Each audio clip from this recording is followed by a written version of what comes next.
एक एम्प्लॉय का बॉस के हस्बैंड के साथ अफेयर हो जाता है।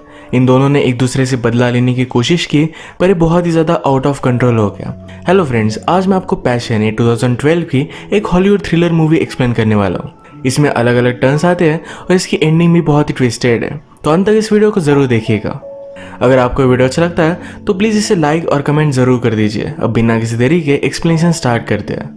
मूवी स्टार्ट होती है और हम हमारे मेन कैरेक्टर्स क्रिस्टीन और इजाबेला को देख सकते हैं। ये दोनों मिलकर एक एड पर काम कर रहे थे। एक एड एजेंसी में क्रिस्टीना इजाबेल की बॉस है। जिस एड पर ये वर्क कर रहे थे ये दोनों को पसंद नहीं आई। काम करते हुए थोड़ी सी ड्रिंक वगैरह भी करते हैं। ये दोनों एक दूसरे की अच्छी फ्रेंड्स बन गई थी। जब क्रिस्टीन का हस्बैंड डक यहाँ है तो इजाबेला यहाँ से चली जाती है। जाने से पहले क्रिस्टीन ने इजाबेल को उसका स्कार्फ गिफ्ट किया। बाहर बहुत ही ठंड थी और वो उसके लिए केयर करती थी। रात में सोते वक्त इजाबेल को और एक ऐड का आइडिया आया।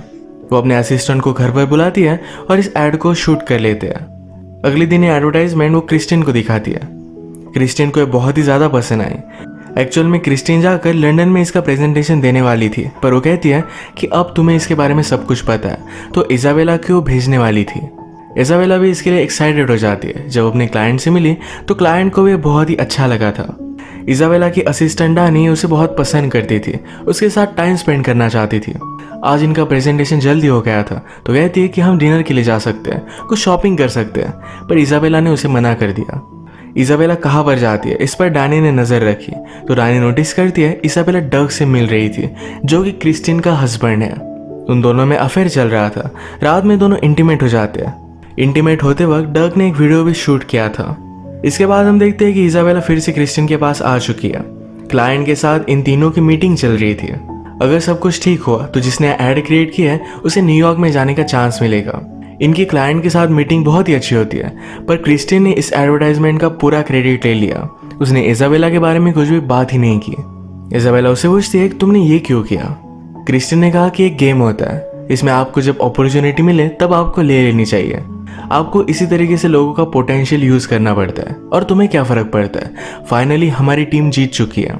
ये एक टीम वर्क है। इजाबेला इस बात से अपसेट तो थी, पर इस बात को जाने देती है। जब डानी को पता चला कि हुआ क्या है तो न्यू एड लेकर वो इजाबेला के पास आई। वो कहती है उन लोगों को एक्चुअल में पता ही नहीं कि तुम्हारा विजन क्या था, सारी चीजें वो चेंज कर रहे हैं। इस बात को भी इजाबेला इग्नोर कर देती है। नेक्स्ट सीन में हम देखते हैं कि आज रात इजाबेला और क्रिस्टीन ये दोनों एक फैशन शो में आए हुए थे। इजाबेला को एक शूज बहुत पसंद आए जो क्रिस्टीन उसके लिए बाय कर लेती है। अब इसके बाद ये दोनों पार्टी में जा रहे थे। क्रिस्टीना कहती है तुम मुझे अपनी आप की याद दिलाती हो, मैं भी तुम्हारी तरह ही थी, पर इसके बाद मेहनत कर कर मैं इस मुकाम पर पहुंच चुकी हूँ। पार्टी पर पहुंचने के बाद क्रिस्टीना इजाबेल को एक क्लाइंट से बात करने के लिए कहती है। उसने कहा कि अगर इस क्लाइंट को तुम कन्वर्ट कर पाओ तो इसका अकाउंट मैं तुम्हें दे दूंगी। ये इजाबेल के लिए एक बहुत ही अच्छी अपॉर्चुनिटी थी। इस पार्टी में क्रिस्टीन को एक आदमी ने अप्रोच किया। वो आदमी बहुत ही ड्रंक था और पास्ट में क्रिस्टीन और उसमें अफेयर था। इस वजह से वो आज रात भी उसे मिलना चाहता था, पर क्रिस्टीन कहती है कि तुम ड्रंक हो, घर जाओ। ये सारी बात डक ने देखी थी। शायद यही रीजन है डक भी क्रिस्टीना पर चीट करता है। क्रिस्टीना जब घर पर चली गई तो डक और इसाबेल दोनों एक साथ घर पर जाते हैं। डक ने उसे कहा कि क्रिस्टीना जिस तरीके से लगती है उस तरीके से है नहीं, वो बहुत ही डेंजरस है। उसे लोगों के साथ खेल खेलना अच्छा लगता है। ऑफिस में मीटिंग खत्म हो जाने के बाद क्रिस्टीना इजाबेला को रोक लेती है। वो कहती है कि मैंने तुमसे क्रेडिट चुरा लिया, क्या अब भी तुम उससे नाराज हो? प्लीज इस बात को जाने दो। मैं तुम्हारे लिए बहुत ही केयर करती हूँ, मैं तुमसे प्यार करती हूँ। ये बात सुनकर इजाबेला शॉक हो गई। वो उसे आई लव यू नहीं कहती। क्रिस्टीना ने फिर उसे एक स्टोरी बताई। वो कहती है मैं जब छोटी थी तो मेरी एक ट्विन सिस्टर भी हुआ करती थी।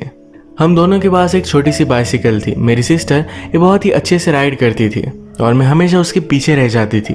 एक दिन मैंने डिसाइड किया कि मैं भी उसके आगे जाऊंगी। वो बहुत ही स्पीड में थी, पर अचानक से उसके सामने ट्रक आ गया। मेरी ट्विन सिस्टर ने मुझे बचाने के लिए मुझे आगे ढकल दिया और वो खुद इसके सामने आ गए। उसकी इस एक्सीडेंट में डेथ हो गई थी। इसके बाद मेरे पेरेंट्स ने मुझे कभी भी आई लव यू नहीं कहा। ये सब सुनकर इजाबेला क्रिस्टीन को आई लव यू कह देती है। ये दोनों एक दूसरे को हक करते हैं। इजाबेला ने क्रिस्टीन को सहारा दिया। थोड़ी देर में यहाँ पर डक आया। क्रिस्टीन से बात करती है, कहती है तुमने कंपनी से जो भी पैसे चुराए ये सब कुछ तुम्हें अब वापस देने पड़ेंगे। हमारी न्यूयॉर्क की ब्रांच ऑडिट करी है और तुम पकड़े जाओगे। डक ने कहा कि मैं सारे पैसे वापस कर दूंगा, मुझे सिर्फ 1-2 मंथ चाहिए, पर क्रिस्टीन इस बात के लिए मानने के लिए रेडी नहीं थी। नेक्स्ट सीन में इजाबेल को अपनी सेक्रेटरी से पता चला कि उसकी ऐड बनने नहीं वाली है। उसमें क्रिस्टियन ने बहुत सारे चेंजेस किए, इस वजह से क्लाइंट को पसंद नहीं आ रही थी। लिफ्ट में जब डर्क और इजाबेला मिले तो डर्क उससे कहता है कि शायद क्रिस्टियन को हमारे बारे में पता है, वो मुझसे बदला लेना चाहती है। अब हम दोनों कोई भी रिलेशनशिप नहीं रख सकते। यहाँ लिफ्ट में ही उससे वो ब्रेकअप कर लेता है। इन सारी बातों से इजाबेल को गुस्सा आ गया। जो ऐड उसने क्रिएट की थी इसे वो टेस्ट करना चाहती थी, तो डायरेक्टली यूट्यूब पर डाल देती है। रात में अपनी एजेंसी से उसे कॉल आया। सिर्फ 5 घंटे में उसकी ऐड को 10 मिलियन व्यूज मिले थे। क्लाइंट इस बात से बहुत ही खुश था। नेक्स्ट डे इन सब की मीटिंग होती है। अब न्यूयॉर्क जाने के लिए क्रिस्टिन को छोड़कर वो इजाबेल को चूज करते हैं। इस बात से क्रिस्टिन को बुरा लगा। इजाबेल कहती है कि मुझे भी तुम्हारे जैसे अपॉर्चुनिटी मिली और मैंने इसको पा लिया, ये सिर्फ बिजनेस है। डग आज इजाबेला को बहुत ही मिस कर रहा था। उसे कॉल करके क्रिस्टिन ने उसके साथ जो भी किया इसके बारे में सब कुछ उसे बता देता है। कहता है कि वो बहुत ही डेंजरस है। इजाबेला ने कहा कि उसके बचपन में उसकी ट्विन सिस्टर के साथ जो भी हुआ था इसी वजह से शायद वो इस तरीके से टफ है। डग कहता है उसकी कोई भी ट्विन सिस्टर नहीं है, सिर्फ तुम्हारी सिंपैथी पाने के लिए तुम्हें कोई भी स्टोरी बता रही थी। इजाबेला जब काम कर रही थी क्रिस्टिना उसे वीडियो कॉल कर दिया। इसमें डग और इजाबेला जो इंटीमेट हो रहे थे ये वीडियो इजाबेला को दिखाती है। इस बात से वो बहुत ही ज्यादा डिस्टर्ब हो गई। पार्किंग में अपनी गाड़ी को भी ठोक देती है। वो बहुत रोई। नेक्स्ट डे डैनी इजाबेला के पास है। वो कहती है डग ने कंपनी से बहुत सारे पैसे चुराए थे, शायद इसी वजह से वो बहुत ही स्ट्रेंजली बिहेव कर रहा था। आज ऑफिस की एक पार्टी है, उसमें भी उसे वो इन्वाइट कर लेती है। क्रिस्टी ने सबसे कहा कि ऑफिस में काम करते वक्त लोग बहुत ही अजीब अजीब चीजें करते हैं। अलग अलग एम्प्लॉयज के सिक्योरिटी फुटेज वो दिखा रही थी, जैसे कि कुछ लोग क्लाइंट की मीटिंग के बाद बहुत ही ज्यादा गुस्सा हो जाते हैं। ये सारी क्लिप्स इसमें थी। कल रात इजाबेला ने गुस्से में अपनी गाड़ी को ठोक दिया था, वो वही रोने लग गई थी। ये भी क्लिप उसने पूरे ऑफिस के सामने दिखाई। इजाबेला को एम्बैरस करना चाहती थी। वो डिस्टर्ब हो गई और थोड़ी सी ज्यादा स्लीपिंग पिल वो ले लेती है। अगले दिन क्रिस्टिन ने इजाबेला को अपने ऑफिस में बुलाया। वो कहती कि तुमने मुझे ऐसा कैसा ईमेल भेजा, इसमें लिखा है कि मैं कभी भी तुम्हें छोड़ूंगी नहीं, मैं तुमसे रिवेंज लूंगी। एक्चुअल में ईमेल क्रिस्टिना ने इजाबेला का कंप्यूटर से खुद लिखा था। अब वो उसे फायर करना चाहती थी। इजाबेला गुस्सा होकर क्रिस्टिन को किस कर लेती। कहती है तुम्हें तो यही चाहिए था। वो उसे हमेशा के लिए फंसाना चाहती थी। ये सब बात डैनी ने सुन ली। फिर क्रिस्टिना ने डैनी से बात की। कहती है तुम्हें अब रिजाइन करना पड़ेगा। डैनी कहती कि मैं ऐसा क्यों करूंगी। क्रिस्टिना कहती कि अगर तुमने नहीं किया तो मैं कहूंगी कि तुमने मुझे सेक्सुअली असॉल्ट किया है। मैं यहाँ की बॉस हूँ, सब लोग मेरी ही बात मानेंगे। डैनी इस बात से डिस्टर्ब होगी। आज रात क्रिस्टिना की यहाँ पर पार्टी थी और इजाबेला एक प्ले देखने के लिए गई। इस पार्टी में ड्रंक होकर डर्क वहां पर पहुंच जाता है। सबके सामने तमाशा खड़ा करने की कोशिश करता है। इस बात को क्रिस्टिन ने कंट्रोल कर लिया था। अचानक से क्रिस्टिन के घर पर कोई मास्क लगा कर आया और उसे वो मार देता है।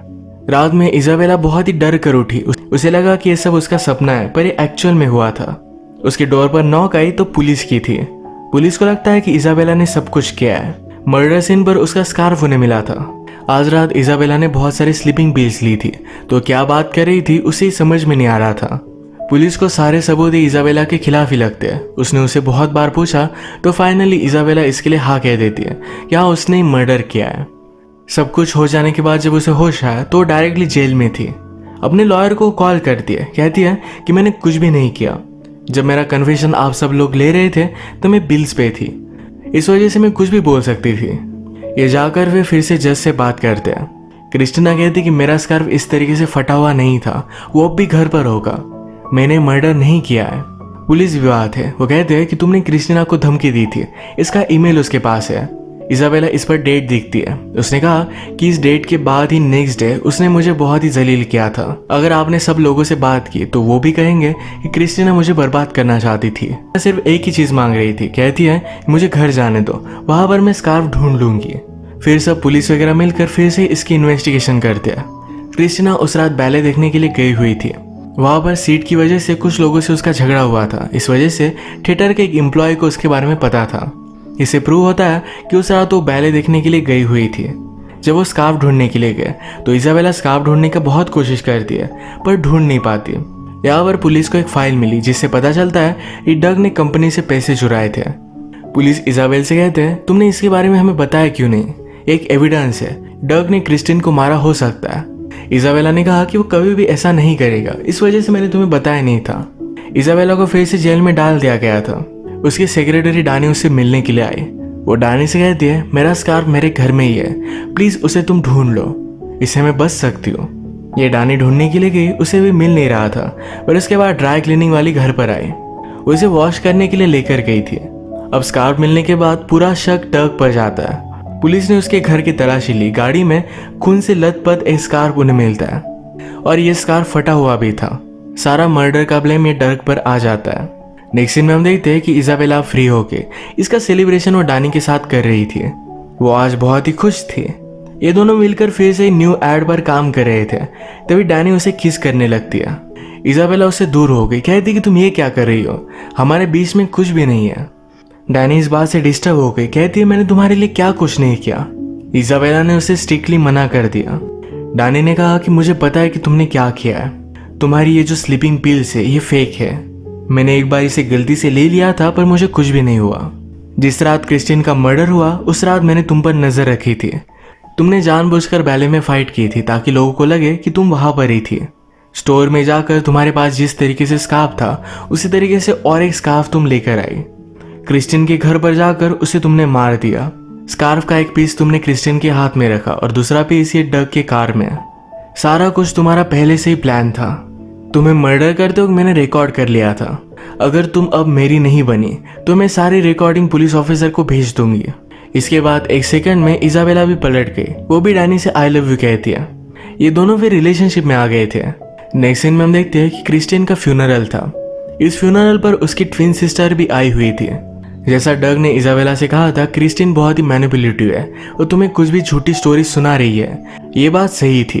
क्रिस्टिन की स्टेप सिस्टर अब भी जिंदा थी। वीडियो में आगे बढ़ने से पहले मैं आप सबको आज के स्पॉन्सर के बारे में बताना चाहता हूँ, 1xBet। इस वेबसाइट पर आप फ्री में लाइव मैचेस देख सकते हो। स्पोर्ट्स में बेटिंग कर भी आप यहाँ से पैसे कमा सकते हो। वीडियो के डिस्क्रिप्शन में मैंने वेबसाइट का लिंक दे दिया है और टेल्स ये प्रोमो कोड भी आप यूज कर सकते हो। लिंक या प्रोमो कोड से अगर आप साइन अप करते हो तो आप जो भी डिपॉजिट करोगे उस पर 130% एक्स्ट्रा बोनस आपको मिलेगा। तो जाकर एक बार इस वेबसाइट को जरूर चेक कीजिएगा। मैं तो अब से फ्री के मैचेस यहाँ पर ही देखूंगा। फिर से वीडियो में आगे बढ़ते हैं। एक रात जब डैनी और इजाबेला सोए हुए थे तो डैनी का सीक्रेट मोबाइल बजने लग जाता है। इसी मोबाइल में उसने एविडेंस छुपाया हुआ था।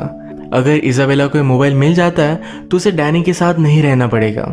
इसे वो जल्दी से ढूंढने लग जाती है, पर डैनी और उसमें इस बात को लेकर फाइट हो गई। इजाबेला ने गला घोटकर डैनी को मार डाला। अपनी आखिरी सांस लेते हुए डैनी ने अपने पैर से सेंड बटन दबा दिया था। ये क्लिप पुलिस ऑफिसर को चली गई। हम देखते हैं कि क्रिस्टिन की सिस्टर इजाबेला के पास आए, उसे गला घोटकर वो बेहोश कर देती है। जब क्रिस्टिन को होश आया तो बहुत ही देर हो चुकी थी। डैनी की डेड बॉडी उसके पास पड़ी थी और पुलिस को सब कुछ पता है। उनके पास उसके खिलाफ सबूत भी है, इसी वजह से उसका सच सामने आ चुका है। अब उसने जो भी किया इसकी सजा उसे भुगतनी पड़ेगी। अगर हम इस मूवी में देखें तो डैनी, इजाबेला और क्रिस्टीना ये तीनों इविल कैरेक्टर्स थे। एक दूसरे को हर्ट करने के चक्कर में इन तीनों को भुगतना पड़ा। इसी के साथ आज का वीडियो हम खत्म करते हैं। अगर आपको अच्छा लगा तो प्लीज़ इसे लाइक और कमेंट जरूर कर दीजिएगा। मैं बहुत सारी मूवीज़ लेकर आता रहता हूँ, तो प्लीज़ इस चैनल को सब्सक्राइब कर दीजिए और बेल नोटिफिकेशन आइकन दबाना मत भूलिएगा। हम फिर से मिलेंगे और एक नई मूवी के साथ। तब तक के लिए थैंक यू और आप अपने आप का ख्याल रखिए।